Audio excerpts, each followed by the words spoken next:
Katie Gallagher. I'm the Managing Director of Manchester Digital, which is the trade body for digital and tech companies across the region. This is our first ever videoed senior tech talk, and I'm delighted that we're talking to Anthony Benham, the Head of Cyber Risk for the Home Office, and he's going to tell us a little bit more about what the Home Office are doing here in Manchester. So Anthony, can you tell me a little bit about how the work of the Home Office helps keep us safe here in the UK? Sure. So the Home Office has a large remit around the United Kingdom. We protect our borders, we look after immigration, we look after policing, and we cover counter-terrorism, homeland security. There's various aspects of the work of the Home Office that is vital for the United Kingdom. And as a result of that, our work is critical when it comes to cybersecurity domain. And I know, obviously, there's a lot of sensitive information that we wouldn't expect you to share with us. But can you talk us through any threats and attacks that have thwarted and how your team have done that? Sure. So it happens on an everyday basis. We do get attacked daily. And yes, you're right. I cannot go into the details of what kind of attacks we do face, the specific attacks. But nonetheless, to say that we have a very excellent work that is being done in the Security Operations Centre and in collaboration with all of the Home Office and the security personnel in the different departments, different areas within the Home Office, and the different portfolios. They all work very hard in order to support the SOC to monitor our progress. And within the SOC, we have those who are already doing threat intel. They're looking outwards to what's out there in the attack ether, if you like, to see what are the new developments, what are the potential 0 days that are going to be deployed against us. Then there are those who are looking and monitoring inside the systems and looking if there's anything that's untoward, what spikes that have been in the network, what unusual activities, any systems that have gone down, any potential attacks that might not be realized now, but it could be realized in the future. And that's where the threat hunters come in. The threat hunters going on hunting around for any potential malware that has been resident in our systems. All that work combined together is managed by the vulnerability management team. And I think that whole cohesive team are excellent in protecting our critical infrastructure. Then after that and with that, at the same time, you have got the risk management team who look at the potential risk that is up there and then how to reduce that by deploying controls on our systems that mitigate any potential future attacks. Then you have the assurance team who and the security who deploy secure by design principles as well, who will be able to say, right, going forward, this is how we want you to design systems. Think of security as far left as possible in the security development lifecycle, so that you're not putting security as an addendum at the very end just before you go into live mode or before you go into prod. Go right back, even when you're using user testing and so on. Think about the potential security issues right at the very outset. And I think when DevOps teams do that, then we really have secure systems that are designed from the outset. Nothing is perfect. This is where we have, health checks and pen testing that takes place on systems, and always making sure that any points of security concerns are actually mitigated against, and all fill the understanding of risk across the Home Office. And this is where we have this kind of holistic overview of the risk posture and individual risk drilling right down to a system and looking right back up to the Home Office risk. So it's a team effort Completely. Always, and I have to say that threat hunter is possibly the coolest job title. Yeah, it is.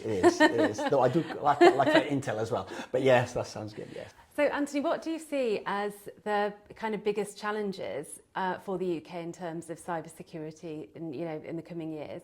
Yes, and we all understand the effect of AI, right? Artificial intelligence. AI can be very useful. Our teams use AI in order to help with writing scripts or writing algorithms in order to search the systems and our infrastructure. But at the same time, all the cyber threats are coming via artificial intelligence processes as well. So the attackers are using AI as well. And therefore the attacks are becoming a lot more prevalent, they are more frequent, they're more detailed in nature, they're more proficient in nature, and so we're not, we're always having to stay that one step ahead of the criminal, of the cyber criminal out there who tries to who tries to exploit the home office systems.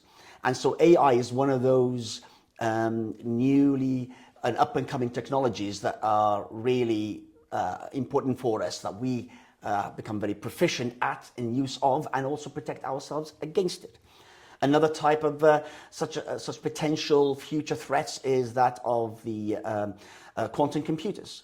So quantum computing, you understand, is a lot faster and a lot more powerful than traditional computers.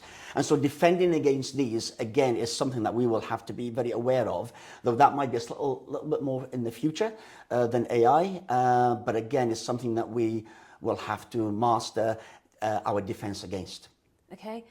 We've done quite well there. It was at least 5 minutes before we mentioned AI, which is a recent record. But in terms of the people you recruit, in terms of the skills you're trying to attract to counteract, because speed is of the essence, right, in staying that step ahead of the criminal. So how is AI and quantum computing changing the skill sets of the people you're hiring, and what are you kind of looking for when you're recruiting? So what we're looking for at the moment is pretty much what we'll probably look for in the future, and that is various skills such as threat intel, secure design, vulnerability assessment. These are the kind of the technical skills that we look at, but we don't solely go for the technical skills. We are also very keen that we have people skills within our teams, because the tendency is that someone of a high technical nature is to silo themselves and work on their own and never be part of a team. And the vast majority of incidents have to be resolved using the work of a team. The team have to be involved, and therefore we look also for people who are good at teamwork, who are good at communication, who have this kind of excellent culture that we want to bring into the home office, adopting home office values, and personal leadership. And not necessarily at the higher levels, but even at the lower levels, because you can be a leader of someone next to you and not just obviously of others. And so we want to kind of adopt individuals or bring in individuals and train our current staff to have all these multiple and varied skills. Okay, so you're in an environment that's highly secure for obvious reasons. Systems are locked down, people need security clearance and other things. That brings a few challenges in terms of building your culture. So kind of give me a bit of a flavour about what it's like working at the Home Office, what you can kind of expect if you're coming into the organisation. Well, if you come into the organisation, we would be looking for someone who has a love for cyber. And if you're coming to work for not just for the Home Office, but Home Office cybersecurity team, if we're going to concentrate on that, then someone who has the desire to improve our posture and our security standing. And we want people who are looking to defend this country effectively. And we have a lot of exciting work that does go on. A lot of stuff that we cannot talk about and I cannot mention here. But there's never a dull day here in the Home Office, or especially in the Home Office cybersecurity team. We're always finding issues that we need to resolve. We're always trying to improve ourselves and make sure that our risk posture is always better than it was yesterday, better than it was yesterday. And so with all of that, we want people who are looking to be part of a team, to work, to innovate, to create, and to also be able to contribute vastly to our ability to withstand attacks and defend ourselves, to find any potential issues that are found in our systems, and to be able to remediate and make us stand stronger against any potential threats. These are the kind of people that we look for, and I would heartily recommend that you would come and work in Home Office cybersecurity team.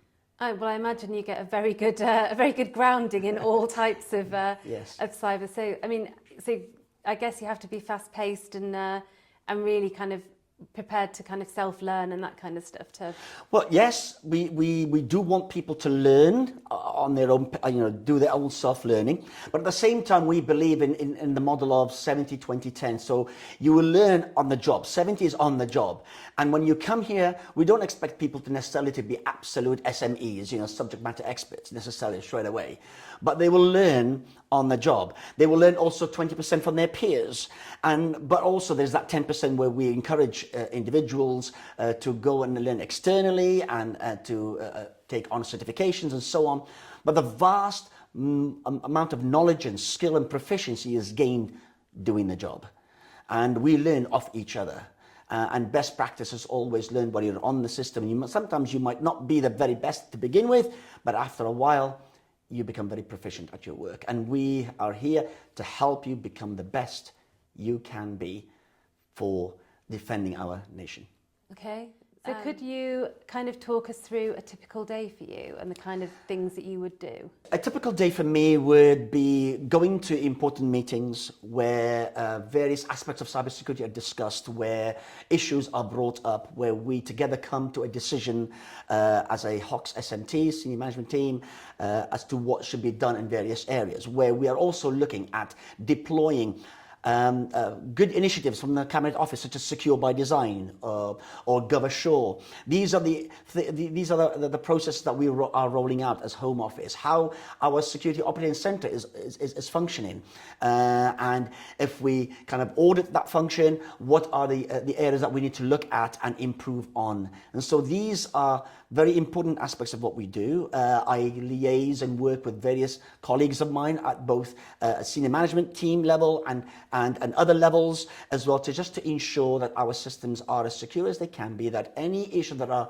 raised are dealt with, that any learning and development requirements are met, and that we're able to provide the best environment for our staff, as well as create the best staff that we can have and upskill them. And as I always say, create the experts and the gurus of tomorrow to be able to deal with our issues. Okay, so if you don't mind, I'd like to poke a bit more into your kind of career journey and background. Sure. Yes. So my degree was in mathematical physics with astrophysics. Okay. Wow. So I obtained that some years back, but I'm not going to show my age here. And then was involved in lecturing and so on in education. Then I decided to do an MSc in digital forensics and finish that. And while I was doing an MSc and going out to work perhaps with one of the agencies or with the police force, I was asked, would I be willing to do PhD research for the Ministry of Defence into data exfiltration? My role was to find out behavior within a network. So it's all about behavior analysis. Unlike, you might have heard of firewalls, correct? Yeah. Okay, you might have heard of IDS or IPS, intrusion detection or prevention systems, which are outward facing and they look for any potential attacks going in. But none of them are backward facing. They don't look inside the network. Yeah. And so my work was about looking inside the network, behavior within that network, certain points connecting to each other, talking to each other at 2 o'clock in the morning, and a lot of data being moved around. And so that's the sort of thing that we were looking at. And it was really exciting. I published a paper, so I'm a published scientist in Barcelona, and that was really exciting, and I was very happy with that. And then I continued to working with data destruction sort of domain, looking at organizations that destroy data for the MOD, the MOJ, and so on. And I was working there happily, and I became a contractor. And then one day I looked at this role and I thought, Home Office, I thought I might apply here. And so I applied, not looking particularly, I was quite happy to be being a contractor, but I wanted full-time work with the Home Office. And yes, I was phoned up, 2 weeks later, Mr. Benham, you have the role. That was really exciting, waited for the clearance, and here I am. Wow. So how long have you been with the Home Office in total? About over 3 years. So I started off with the Cybersecurity Assurance Service, where we assure and look after the final outcome of security assessment for various projects. So I have done very large projects, projects that the Home Office use every day, be it on cloud or networking, various aspects of that. And then after that, I was leaving then. I was asked by my then CISO to stay and become the head of cyber profession, which is where somebody had to be both technical and look after the well-being and the development and the growth of the cyber personnel. And then from that, I'm now the head of cyber risk. Wow, that is quite the journey. impressive journey, and Yes. a published scientist. So not everybody that, as we've previously discussed, is going to have a degree that comes to the Home Office. Many of them will not be published scientists. So can you just give us a little bit more information on the pathways into the Home Office, what those careers? Sure. So as we've said before, we have career changes. You can get into cyber. You can have apprentices. You have fast streamers. You have those who hold degrees, or those who do not hold degrees. Those who are self-taught or do their own courses. But whatever your background is, and even if you don't have real cyber kind of qualifications, but you're really interested in cyber, we'd love to hear from you. Because we want you to start somewhere along the journey. And the journey could involve you being a tier 1 analyst, then moving to tier 2 analyst, or you might become a cyber risk manager, or you might work with policy, or you might work with the vulnerability management team, or you might be monitoring our systems. There are various aspects and pathways that can take you through from through various grades within the civil service. And if you aim for want to get to the very top, I'm sure that's also available for you. They're just going to have to copy your pathway. Thank you. So Anthony, you've talked a bit about the culture within the Home Office and how you build things internally. Let's look externally for a moment. And how does the Home Office interact with the kind of regional, national and international cyber community? So there are various interactions from the Home Office with various other government department bodies, other departments and the Cabinet Office and government. And there are various avenues for that through conferences, through forums, etc. Personally, I have been involved with the government security profession and been able to influence that profession in various ways in the meetings that we have been part of. One of the things that is really exciting that is happening is that the UK Cybersecurity Council is trying to professionalise cyber. Now, if you want to become a surgeon, if you want to become a lawyer, it's quite set in stone pretty much what you need to do, what the modules you need to do. All the universities are pretty much in agreement. It depends whether you want to go to one type of university or another, a Russell group or not. But in the end of the day, the modules are pretty much structured. If you are at work and you come across an issue or you have to deal with a certain type of surgery, there are always definitive processes and you have to follow those. And if you come out of those and away from those, you have to give an explanation for that. So they're pretty set. The learning and the development and the study is all pretty much set. But with cyber, it's a very dynamic profession. And it's a very new and young and up-and-coming profession. Yeah. And therefore, it is very difficult to say what a tier 1 analyst should understand and know as opposed to someone who is managing risk and assurance. And as a result of that, there's a discussion that's been undergone by, and is still going on by the UK Cybersecurity Council, to try to professionalise this whole cyber profession and to make it standardised across the board. And I think that would be really, really important, and it's something that we will buy into definitely as Home Office. But at the same time, we must remember that it is very difficult to pinpoint what a certain cyber individual should know and learn and do every single day, because they are very varied across the board. And I think that's what we should appreciate. And I'm fully on board with the Cybersecurity Council. So I do some work with the Cyber Resilience Centre for the North West. And through that at Manchester Digital, we've talked to them quite a lot about that standardisation, because there are so many qualifications out there in cyber that all do slightly different things. But yet having a framework, I think will really bring some rigour and transparency to, and it also helps people learning, because you can spend a lot of money on a lot of courses and they're not necessarily the right one for the job you're doing. And I think this framework will help with the transition from one level to another and mapping out your career pathway. Absolutely. And that's the sort of thing that we're kind of looking at. We're in early stages here in the Home Office, but we're learning. We have our own career pathways within DDAT, and the cyber profession team have done an excellent job of mapping that out. But I think the support of UK Cybersecurity Council will become invaluable in the future. Excellent. So Anthony, thank you so much for giving up your time to talk to Manchester Digital today. It's been really great finding out a bit more about what you do. And also, obviously, just to mention that the Home Office do a lot of work with Manchester Digital, coming to various events and helping support some of our diversity efforts and things. So we're also very, very grateful for that. But as a thank you, before I wrap up, I'm going to give you the opportunity to do a quick sales pitch to any potential would-be cyber threat hunters or broader. So over to you. So why would you not come and work for the Home Office? It is a wonderfully exciting place to work, and certainly in the Home Office cybersecurity team, life is always very exciting. We will always be able to support you and to grow and to mature as an individual, both in cyber and as a person.